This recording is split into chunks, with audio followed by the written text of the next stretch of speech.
Apa makna doa? Dalam semayang pun ada doa. Iyyaka na'budu wa iyyaka nasta'in.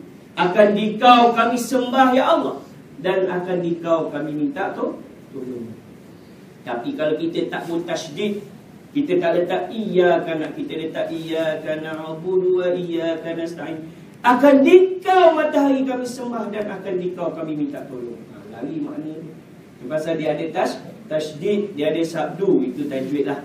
Lepas tu apa lagi doa kita? Ihdinas siratal mustaqim. Tunjukkanlah kami jalan yang lurus, jalan yang benar. Tapi pada masa kini kita lihat ramai manusia semayang-semayang, tapi lepas semayang buat gejala-gejala yang tak baik. Sebab doa mereka tidak diberkati oleh Allah Subhanahu wa ta'ala. Sebab kata Imam Al-Ghazali rahimahullah, orang yang semayang ini ada dua jenis.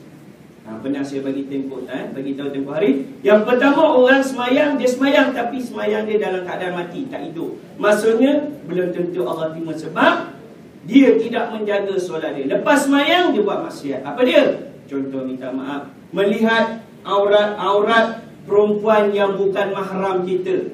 Kecuali kalau kita nak buat dia bini, tak apa. Contoh sekarang ni kita tengok, mata tengok, hati kata, cantiknya. Berdosa kita tuan-tuan. Bukan dosa kecil lagi, dosa besar. Kita melihat bukan mahram kita. Kalau kita lihat bini kita, cantiknya, dapat pahala, tak dapat pahala.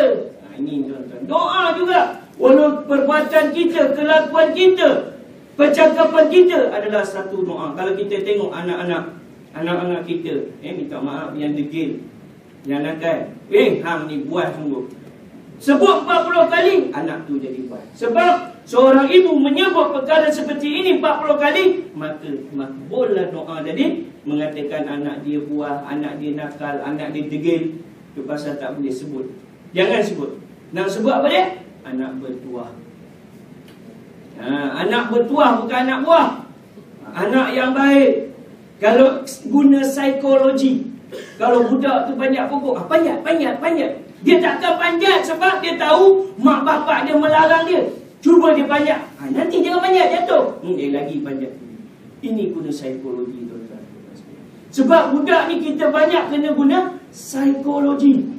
Kalau kita tengok motivasi, Dr. Fadilah Kapsah mengatakan, bila nak bercakap dengan anak tu, bercakap dengan apa? Lemah lembut, sopan santun. Sebab kita lah mewarisi anak kita. Kalau kita didik mereka secara kasar, sampai mereka besar nanti jadilah pangan mereka kasar. Jangan salahkan mereka, kena salahkan ibu bapa mereka, sebab mereka jarang membentuk. Itu pertama. Yang kedua, doa ibu bapa kepada anak. Kalau kita melihat suatu hadis yang Nabi menyebut daripada Bukhari dan Muslim, kata Nabi yang ketiga, iaitu anak yang soleh mendoakan kedua ibu bapa mereka ketika matinya mak bapak mereka. Itulah doa dia. Tapi kalau mak bapak mereka tidak pernah mendoakan untuk anak mereka, macam mana Allah nak bagi kita, tuan-tuan, anak kita yang baik? Ini doa. Doa ni memang penting, sebab hablullah minallah, hablum minallah. Kita hubungan kita dengan Allah. Kalau kita tak berdoa, kata Allah, orang itu sombong dalam dunia, maka tempat dia akan letakkan dalam neraka Allah. Walau kita sibuk 24 jam, apa salahnya 5 waktu, apa salahnya satu hari kita ambil 15 minit, panjangkan doa sedikit. Ini bila doa mula-mula gelisah, Pak Imam baca panjang, makmum dah gelisah lah. Tengok jam pukul berapa aku nak masuk kerja, pukul berapa aku nak makan. Saya ni belum makan ni daripada pagi tadi ni. Mana tu saya kata korban masa untuk tuan-tuan perempuan sekalian. Sebab biar kita kejar masa, jangan masa kejar kita. Jangan jadi orang yang rugi. Okey. Sabda Nabi SAW di dalam hadis yang bermaksud, tidak sempurna seorang Muslim itu yang tidak berdoa melainkan doanya diterima. Maksudnya, kalau kita doa, pasti doa kita diterima. Tapi cara peradaban doa ada cara dia. Yang pertama, mesti kita ada uduk. Kalau kita masuk surau, kita masuk masjid, kena ada uduk. Kalau tidak, makruh. Sebab Allah tidak menyukai hambanya masuk dalam rumahnya dalam keadaan hadas. Tak kira hadas besar dan kecil. Itu pasal minta maaf bagi saya, kalau perempuan yang ada hadas besar, saya tak galakkan. Sebab benda ni memang termaktub dalam kitab, tak boleh. Sebab kita masuk dalam rumah ibadat, kalau ada hadas besar memang tak boleh. Tapi ada kes yang mengatakan boleh, mengatakan tak apa, boleh niat tasbih. Itu saya tak pasti. Sebab bagi saya, kita lalu tepi masjid pun tak boleh, apatah lagi kita masuk dalam rumah Allah dalam keadaan berhadas. Minta maaf, tu pasal kalau kita sendiri ada hadas kecil, masuk dalam surau, terus ambil perbaharui wuduk kita, insya-Allah kita dipelihara oleh Allah SWT. Sebab kelebihan orang berwuduk ni, insya-Allah tuan-tuan, malaikat sentiasa berada di dia. Dia tidur dalam keadaan berwuduk, dia berjalan dalam keadaan berwuduk. Mana saja bila berwuduk, bila benda yang tak baik nak menimpa diri dia, insya-Allah Allah akan hijab dia, jaga diri dia, insya-Allah tuan-tuan. Maka kata Nabi SAW, ada orang yang berdoa tak kala doa dia disegerakan. Itu orang yang tak ada dosa. Siapakah seperti ini? Kanak-kanak. Kanak-kanak yang belum baligh, yang belum mumayyiz. Macam contoh anak saya bagi contoh. Anak saya nak Galaxy Tab 7.0. Saya kata doakan ayahmu rezeki bukan murah, rezeki mahal. Kalau rezeki murah memang tak dapat beli.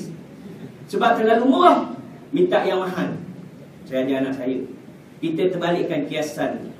Anak saya kata tak apa. Anak saya angkat doa, ya Allah bagilah bapakku duit yang banyak. Alhamdulillah baru ni dapatlah duit sikit bonus. Kan, duit bonus raya baru ni. Bolehlah beli kat dia. Saya bukan nak sangat tuan-tuan, sebab kita kena didik dia. Dan baru ni isteri saya mengandung anak perempuan saya nombor 2. Nak baby girl. Tapi bila scan baby boy. Saya kata dengan anak saya, berdoalah pada Allah. Anak saya angkat tangan depan saya, depan isteri saya. Ya Allah bagilah aku adik perempuan. Dapat perempuan. Itu saya kata budak ni doa dia mustajab. Sebab budak dia tak berdosa. Kita banyak, minta maaf saya belakang tuan-tuan, kita ni banyak hijab dia, banyak halangan-halangan. Sebab kita banyak dosa kepada sesama Allah dan sesama manusia. Itu doa tu lambat. Bukan Allah tak makbul, tapi lambat. Siapa doa yang disegerakan oleh Allah? Yang pertama, budak-budak yang tidak berdosa. Yang kedua, siapa dia? Iaitu para ulama yang yang menyebarkan agama Islam. Yang ketiga, siapakah doa yang paling mustajab? Iaitu orang yang kena zalim, orang yang kena aniaya. Jangan pula orang tu nanya, ya Allah bagi dia mampus cepat sikit. Itu doa tak diangkat oleh Allah. Jangan. Kan kadang-kadang kita geram kat orang tu, dia khianat dalam, biasalah satu tempat kerja. Minta maaf lah orang tu dia kaki bodek bos, dia jatuhkan kita pun doa, ya Allah biarlah dia jatuh pangkat, jangan bagi dia pangkat, bagi aku dia pangkat. Ini doa yang tak boleh. Sebenarnya doa itu melingkupkan manusia memang tak boleh. Tapi kalau kita doa untuk kebaikan orang, insya-Allah kita pun dapat saham juga. Contoh kalau kita melihat sahabat Nabi, sahabat Nabi memberitahu Nabi, ya Rasulullah, doa ni apa dia? Doa ini adalah perantaran kita dengan Allah Subhanahu Wa Taala. Sehingga jiran Nabi orang Yahudi tuan-tuan. Orang Yahudi dia jahat. Nabi nak pergi semayang, dia lempar najis, dia lempar air longkang, dia balik najis kat baju Nabi. Nabi balik tukar. Pergi balik, dia ambil macam-macam, Nabi balik. Pergi. Hari-hari Nabi macam tu diuji dengan orang Yahudi. Sehingga malaikat kata apa? Ya Rasulullah, kau doa lah apa kau nak? Kau nak apa? Benda ni jadi senjata bagi bunuh orang Yahudi pun tak apa. Nabi kata jangan, tak baik doa untuk orang macam tu. Akhir sekali bila Nabi pergi semayang, Nabi dapat berita orang Yahudi ni sakit. Sakit yang terlalu amat berat. Lalu Nabi pun pergi ziarah. Lalu orang Yahudi ni kata, ya Rasulullah, aku minta maaf. Kata apa Rasulullah? Dah lama dah aku maafkan kamu. Cuba orang buat salah kita. Orang ini yang nak maafkan kau. Ini orang sekarang kan. Tapi yang lama-lama tu macam mana? Kau settle dah sendiri dengan Tuhan. Ini ada juga konsep. Dah ada juga diri manusia. Bila kita minta maaf, aku tak maafkan kau. Biarlah kita akan dihitung oleh Allah di padang mahsyar. Tapi tuan-tuan jangan risau. InsyaAllah kalau kita minta maaf, terlepas kita dengan dia, antara dia dengan Allah SWT, itu belum dapat. Kadang-kadang kita takut kan, orang ni tak maafkan aku, macam mana rasa dia kan. Tapi tak apa, yang penting hubungan kita dengan Allah jangan putus. Kita yang takut bila orang tak maafkan kita, takut doa kita tak diangkat. Itu bukan tugas dia, itu tugas Allah SWT. Dan juga kata Nabi, Ada orang yang doa itu doanya disimpan. Bukan simpan dalam tong, bukan. Nabi Allah simpan itu, Allah gantikan di hari akhirat. Apa dia?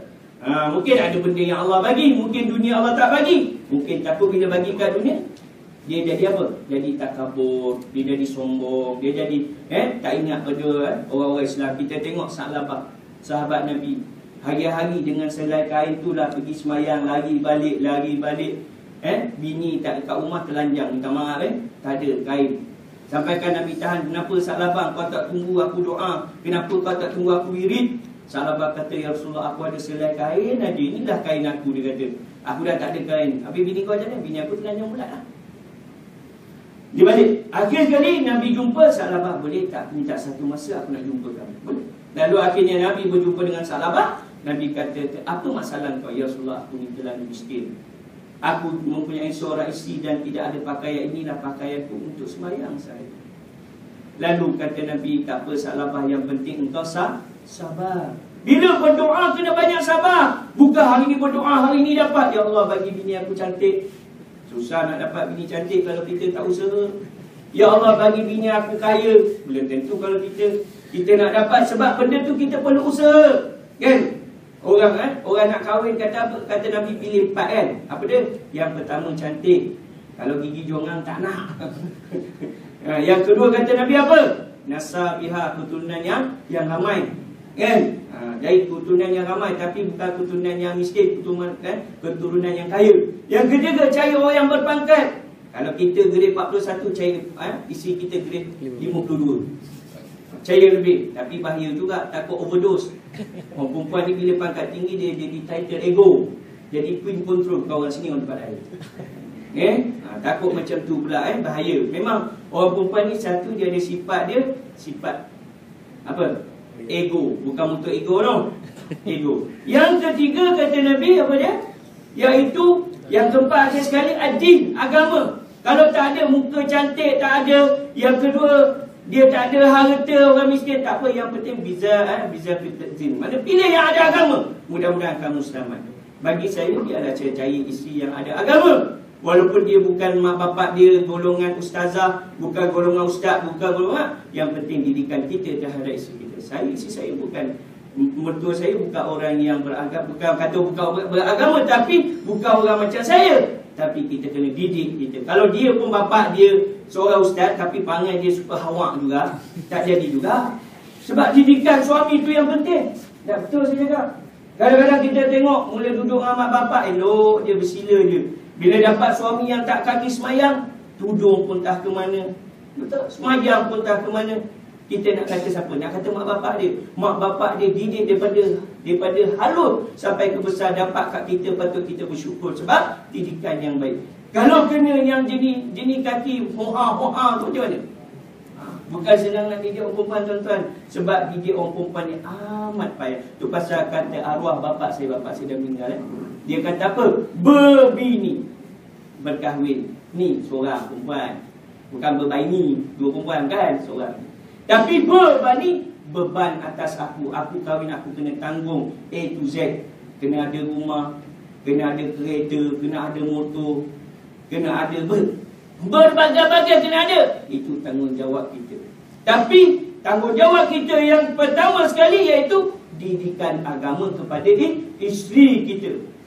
Ni jangan sampai besok aku tak ada masa nak didik isteri aku mengajar 24 jam. Tidur pun boleh mengajar. Ni tak boleh. Tu pasal kita tengok Sa'labah. Sebalik pada cerita Sa'labah ni tadi. Sehingga dia kata, ya Rasulullah, doakan aku kaya. Doakan aku kaya. Kata Rasulullah, wahai Sa'labah, kalau kau minta engkau kaya, nanti kau lupa Tuhan. Tak Rasulullah, aku ni bukan macam orang lain. Aku ni baik, dia kata. Dia mengaku lah dia baik. Akhir sekali tuan-tuan, Nabi kata, tak apalah, Nabi berdoa. Bayangkan Nabi sendiri pun kalau kita tengok, baju jubah dia berjahit. Mana ada macam kita, jubah melak-melik semua ada. Dia Nabi siap jahit jubah dia.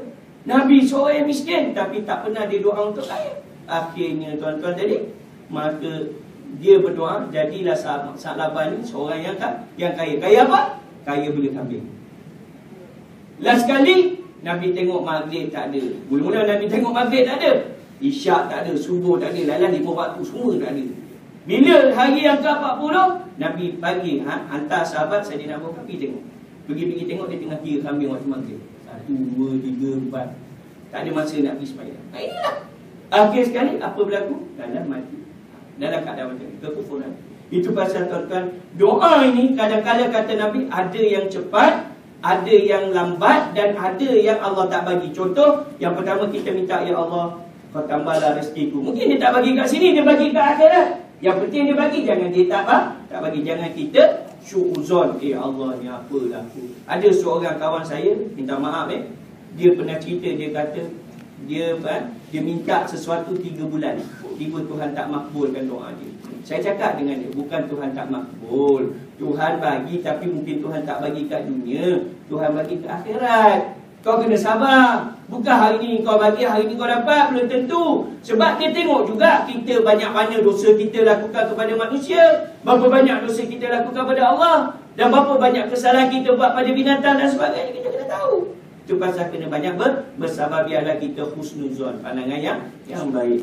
Akhir sekali kata Nabi SAW, maka doa itu disimpan untuk akhirat, maka juga Allah akan menggantikan doa ni tadi untuk menebus dosa-dosa yang kita lakukan kepada Allah SWT. Apa dosa yang kita lakukan? Contoh yang saya sebutkan tadi, maksiat mata, maksiat telinga. Maksiat telinga ni banyak, mendengar orang mengumpat. Minta maaf orang perempuannya. Kaum lelaki pun ada mengumpat. Yang ketiga, melaga-lagakan orang, batu api pun tak boleh. Itu dosa-dosa ni tadi, mana Allah ampunkan. Alhamdulillah juga kalau Allah ampunkan. Kalau Allah tak ampunkan, kalau Allah tentukan akhirat, macam mana?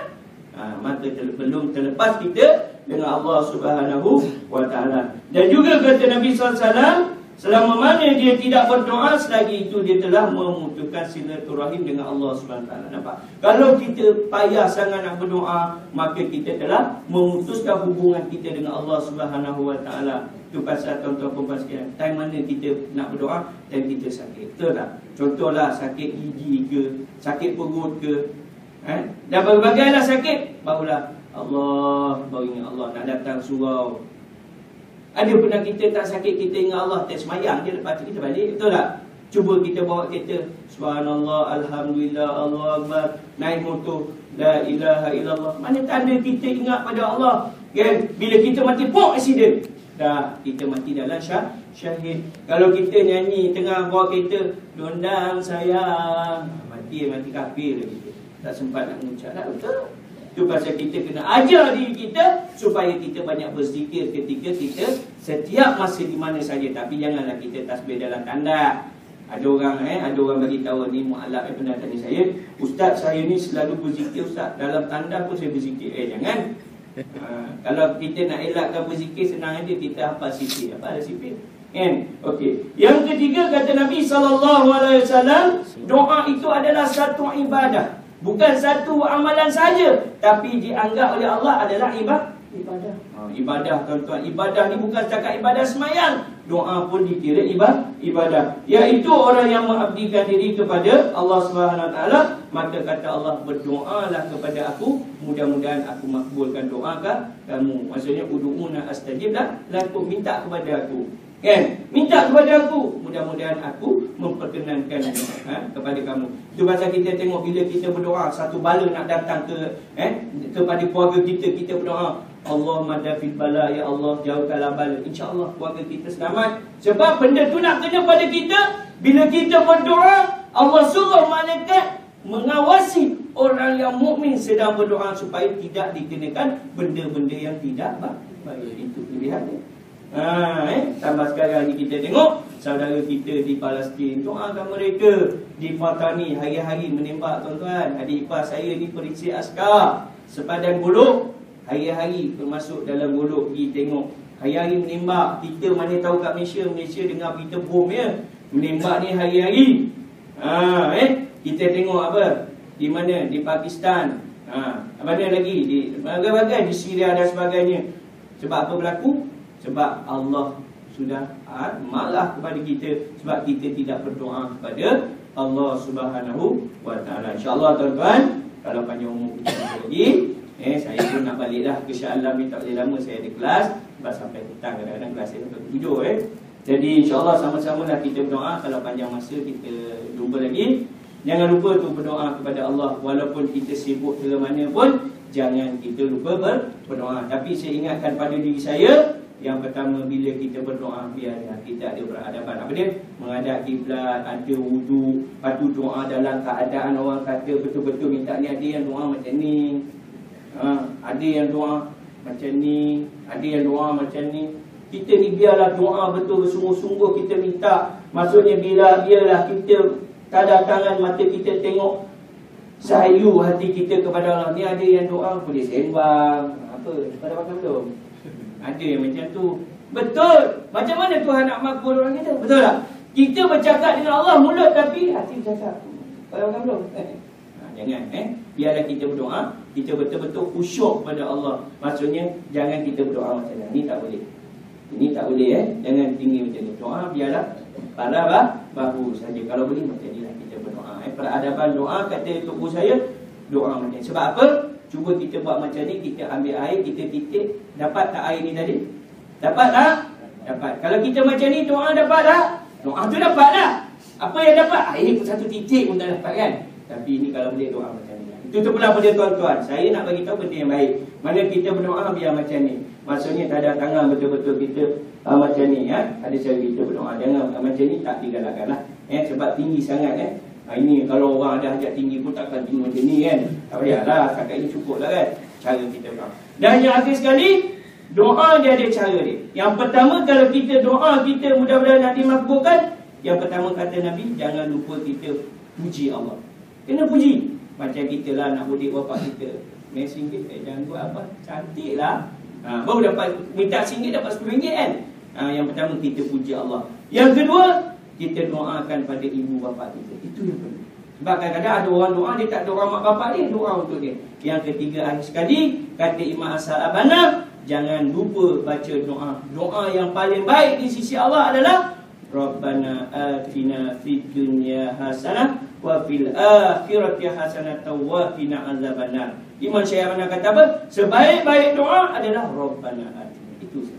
3 doa yang paling baik. Dan ada doa yang lebih baik, tu pula pada tuan-tuan nak tambah pun. Tapi jangan banyak sangat doa. Nanti lagi seorang-seorang makmulalan tinggal Pak Imam seorang. Itu kena jagalah. Jadi cukup sekadar itu saja. Yang baik itu datang dari Allah SWT. Yang lemah dan kurang saya cuba perbaiki. Jadi saya minta maaf lah kalau ada kekasaran bahasa saya dan sebagainya. Saya minta maaf. Jadi saya sudahi dengan kalam yang mulia.